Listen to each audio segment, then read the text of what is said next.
ஆனால் ஒரு பூரண புருஷன் சொன்னால் அவன் எப்படி இருப்பான்னு உங்களுக்கு தெரியுமா? பிரச்சனை என்னென்னா அவன் எப்படி இருப்பான்னு உங்களுக்கு தெரியல. அதனால நீங்கள் அவனை உருவாக்கவே முடியாது. உங்கள் சைக்காலஜினால் அவனுக்கு உதவி செய்து அவனை பூரண புருஷனாக உருவாக்க முடியாது. ஏன்னா பூரண புருஷனாக இருக்கிறவன் எப்படி இருக்க வேணுங்கிறதுல உங்களுக்குள்ள பல்வேறு கருத்துக்கள் இருக்கிறது. எல்லோரும் ஒன்றா அதை பார்க்குறது இல்லை, ஒருமித்த கருத்து கிடையாது.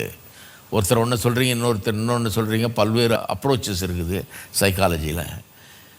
ஆகவே உங்களுக்கே தெரியல ஒரு பூரண புருஷனாக எப்படி இருப்பான், அவன் எப்படி இருக்க வேண்டும், அவனை எப்படி உருவாக்க வேணுங்கிற காரியம் திட்டவட்டமாக தெரியாதனால உங்களால் அதை செய்ய முடியல அப்படின்னு சொல்லிட்டு, அடுத்தது நான் ஒரு பூரண புருஷனை உங்களுக்கு காண்பிக்கிறேன். அவர் தான் பூரண புருஷன். அவர் தெரியாமல் நீங்கள் மனுஷனை மாற்றி அவனை மன அமைதி உள்ளவனா, நிம்மதி உள்ளவனா, சமாதானம் உள்ளவனா, சந்தோஷம் உள்ளவனா அவர் இல்லாமல் நீங்கள் உருவாக்க முடியாது. அவர் தான் மாடல். அவரை மாதிரி உண்டாக்குனீங்கன்னா தான் உண்டாக்க முடியும். அவர் தான் பூரண புருஷன்னு சொல்லி ஆண்டவராகிய இயேசுவை குறித்து அவர் பேச ஆரம்பித்தாராம். மன ஆரோக்கியம், மன முதிர்ச்சி, வெல் பேலன்ஸ்டாக இருக்கிறது, நிதானம் உள்ளவர்களாக இருக்கிறது, ஒரு பூரண புருஷனாக இருக்கிறது அப்படிங்கிறதுக்கு இவர் தான் முன்னுதாரணம். இவர் தான் அந்த பூரண புருஷன்.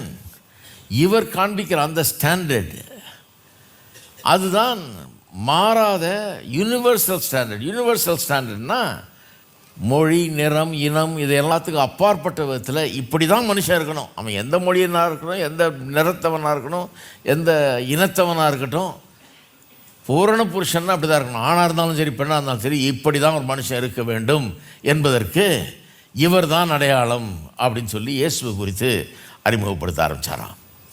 என்ன சொல்கிறாரு? இயேசு தான் ஒழுக்கத்தின் மொத்த உருவம். Is the picture of moral rectitude. ஒழுக்கத்தின் மொத்த உருவம். அவர்தான் தியாகத்தின் மொத்த உருவம்.